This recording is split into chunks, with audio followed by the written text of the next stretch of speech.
What's up, everybody? Night Shadow here, and today we are going to be taking a look at the Marvel Legends Retro Spider-Man Waves Spider-Man Unlimited. And this is really cool for me because I honestly never thought we'd get a figure of this costume.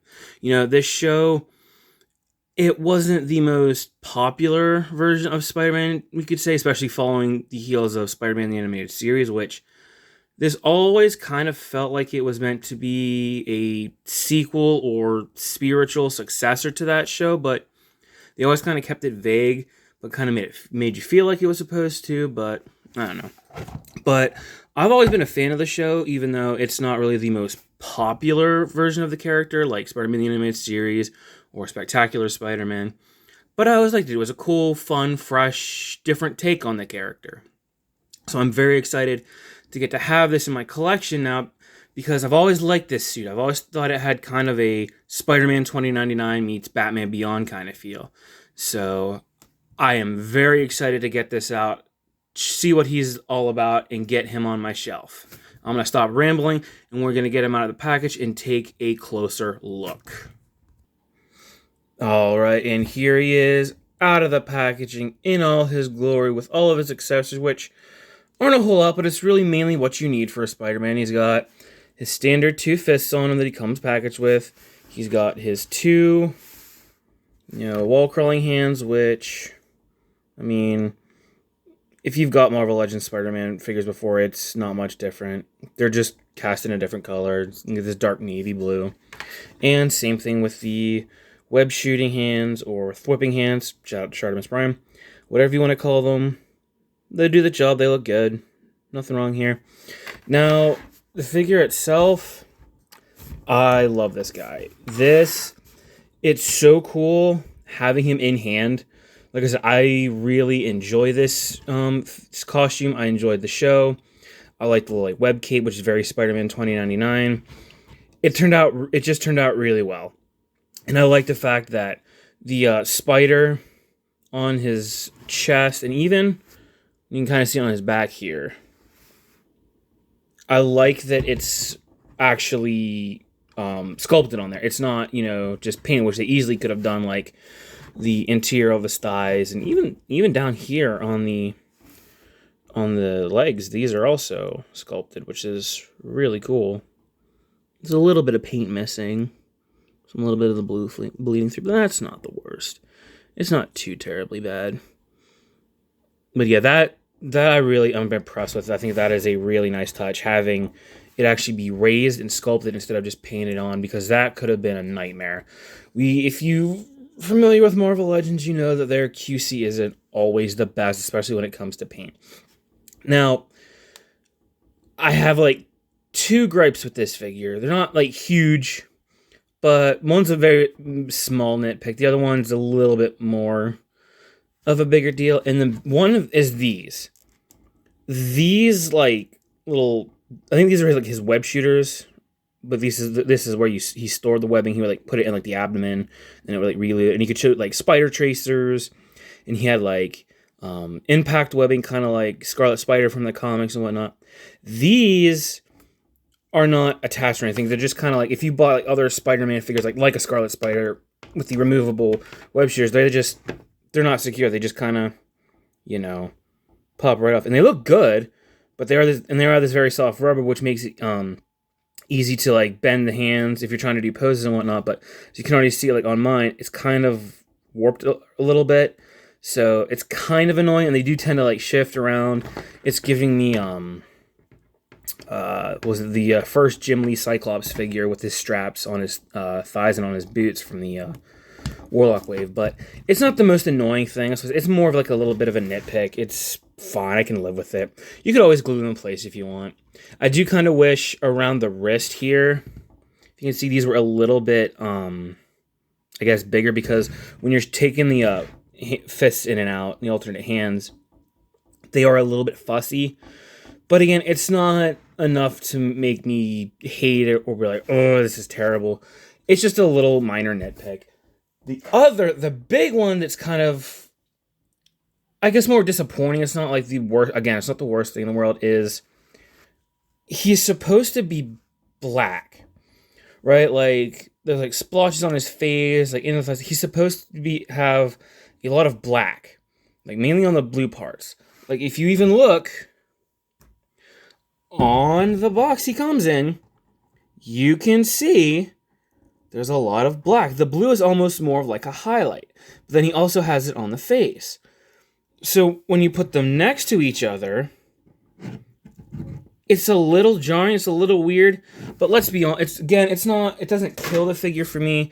I did buy a second one so I can do my own customization on it. I'm gonna like paint it up. I don't know if I'm gonna use like Gundam markers or I've seen a lot of people do Sharpie, but I don't trust that to last. But I might get maybe Gundam markers or maybe just find some kind of good like miniature paint and try to do that.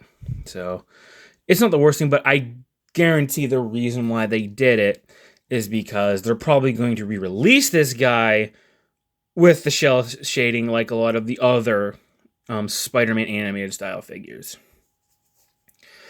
But so that's basically it for like my gripes, nitpicks, whatever you want to call it. I do like the figure a lot. I do. Like I said, the biggest thing, and I will say, like, it kind of helps to pinch onto these things when you're taking them off. You know, got those alternate hands you can put on, flipping hands, everything. They look good. You know, we've had these hands a lot in the past. You know, there's nothing really different here. Just sculpted in different, and they might have been in this color before. I mean, they work, you know? If it ain't broke, I guess.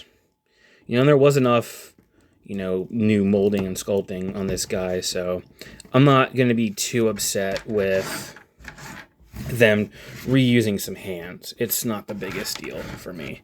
One thing I do want to try, I am curious about this, is putting a Peter Parker head on him. I believe this is the Renew Your Vows one, if I'm not mistaken. But I want to see if this will fit. So we're going to...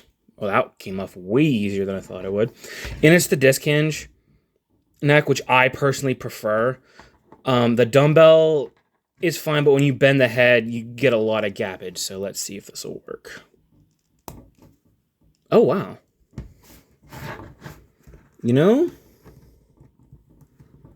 that actually doesn't look too bad. I mean, weirdly, in the show, his hair was kind of more like a reddish color, but that actually looks real. I actually really like that. Like, that looks really cool. Because I've always kind of felt that this Peter head, it was always kind of off, but I think this does look almost like a comic style version of that animated face model. That looks really good. And yeah, you can move it around. No articulation. That looks really nice, actually. I'm impressed by that. Very cool. Let's get his actual head back on. So, yeah, all in all, this is a really cool figure. I'm really enjoying it. One thing I do want to do is kind of show him off next to some other figures. Here we have the Renew Your Vows Spider-Man.